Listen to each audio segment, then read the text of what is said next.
কথাতেই আছে বাঙালির 12 মাসে 13 পার্বণ। আর হ্যাঁ, পার্বণ যাই হোক না কেন তার মধ্যমণি তো সেই একজনই, তা হলো ভোজন। ভোজন যদি ঠিকঠাক না হয় তাহলে কোনো পার্বণই মনে হয় কমপ্লিট হলো না। সকাল সকাল তাই ঘুম ভেঙে ফ্রেশ হয়ে চলে গিয়েছিলাম বাজারে। আসলে বাজারের দায়িত্বটা যেহেতু আমার ওপরে থাকে তাই নিজের কাজ নিজের সময় মতন করে ফেলি।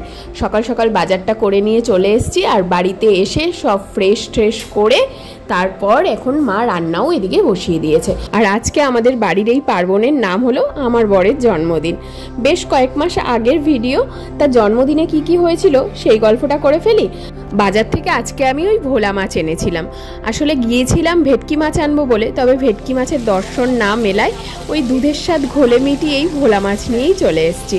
আর ননদরা কাল যখন এসছিল তখন কলকাতার থেকে মাটন নিয়ে এসছিল। আসলে ওরা সারপ্রাইজলি আমাদের বাড়িতে চলে এসছে দাদাকে সারপ্রাইজ দেবে বলে।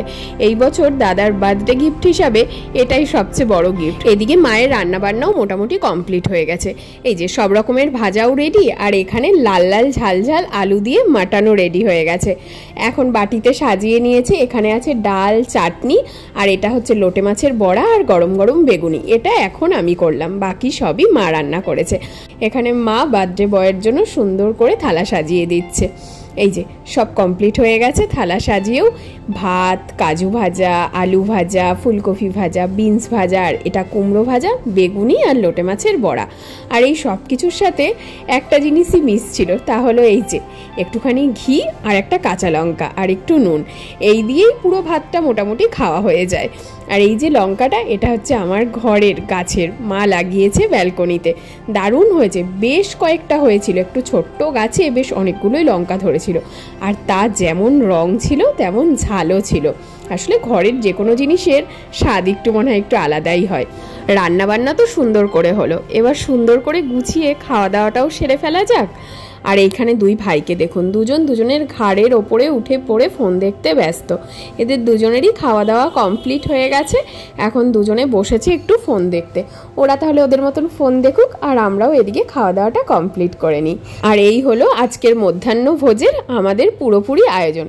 7 রকমের ভাজা, আর ডাল, মাংস, চাটনি, আর একটু শসা, গন্ধরাজ লেবু, তার সাথে 3 রকমের মিষ্টি আর দই। আর এইটা হলো আজকে আমাদের সন্ধ্যের আয়োজন। মা পুরো পায়েসের বাটিটাই প্রায় গোলাপ দিয়ে সাজিয়ে দিয়েছে, শুধু রান্নাটাই গোলাপ দিয়ে করতে বাকি রেখেছিল। আর এইখানে হচ্ছে বার্থডে বয়ের জন্য কেক। আসলে আমাদের ঘরে কেউই ওই পেস্ট্রি কেক খেতে খুব একটা পছন্দ করি না। আগে এই বড়টা যাও বা খেত, এখন সেটাও খায় না।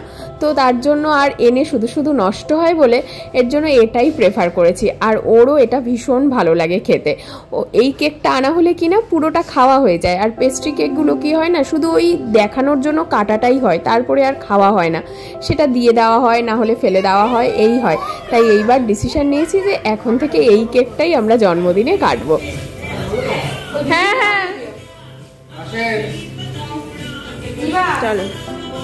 Happy birthday to you, birthday to you, happy birthday to you.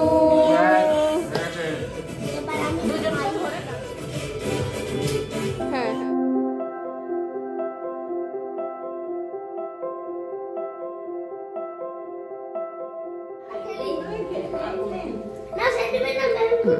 তোমার ফেভারিট কেক।